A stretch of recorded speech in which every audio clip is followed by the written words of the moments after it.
साथियों नमस्कार। ब्रायोफाइट में एक लाइन है जिसको कई लोग समझ नहीं पाते हैं, कनेक्ट नहीं कर पाते हैं। लाइन है zygotes do not undergo reductional division immediately. इसको समझने के लिए सबसे पहले हमें लाइफ साइकिल समझना पड़ेगा, ब्रायोफाइट की लाइफ साइकिल, जिसमें लिवर वर्ट आपका जो है एग्जाम्पल है। तो उसकी लाइफ साइकिल आप लोगों के समक्ष देखिए।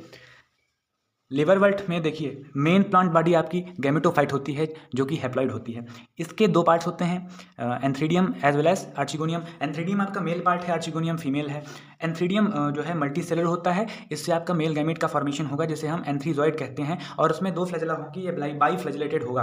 फीमेल गैमेट जो है आर्चिगोनियम से फॉर्म होता है जिसमें सिंगल सेल ही होगा, दोनों का फर्टिलाइजेशन होगा, मेल गैमेट और फीमेल गैमेट का। ये सिंपल सी चीज़ है और आपको पता होगा। इसके बाद जाइगोट बनेगा, जाइगोट डिप्लॉइड होता है। अब यही समझना है कि किस लिए जाइगोट जो है डायरेक्टली मियोसिस में नहीं जाता है, मतलब जाइगोट में डायरेक्ट मियोसिस होकर स्पोर का फॉर्मेशन क्यों नहीं होता है। तो इसके पीछे कई फर्दर डिविजन्स होते हैं। जाइगोट के बाद आपका माइटोसिस होगा, कई बार माइटोसिस होगा, उसके बाद मियोसिस होकर स्पोर बनेगा। जाइगोट के बाद एम्ब्रियो बनेगा, एम्ब्रियो के बाद स्पोरोफाइट, स्पोरोफाइट के बाद कैप्सूल, कैप्सूल के बाद आपका बनेगा स्पोर मदर सेल, और यहाँ तक माइटोसिस होगा। यहाँ तक जितने भी स्ट्रक्चर्स होंगे वो सभी आपका डिप्लॉयड होंगे। स्पोर मदर सेल में मियोसिस होता है, स्पोर मदर सेल में मियोसिस होगा मतलब रिडक्शन डिवीजन होगा, मतलब है क्रोमोसोम नंबर हाफ होगा, और कई चीज़ें यहाँ पर होती हैं। उसके बाद आपका स्पोर का फॉर्मेशन होगा, स्पोर हैप्लॉइड होता है, स्पोर के बाद गैमेटोफाइट बनेगा। इसी तरीके से ये लाइफ साइकिल चलती जाएगी। तो ये जो लाइन है आप समझ में आ गया होगा कि किस लिए जो है जाइगोट डायरेक्टली मियोसिस में नहीं जाता है।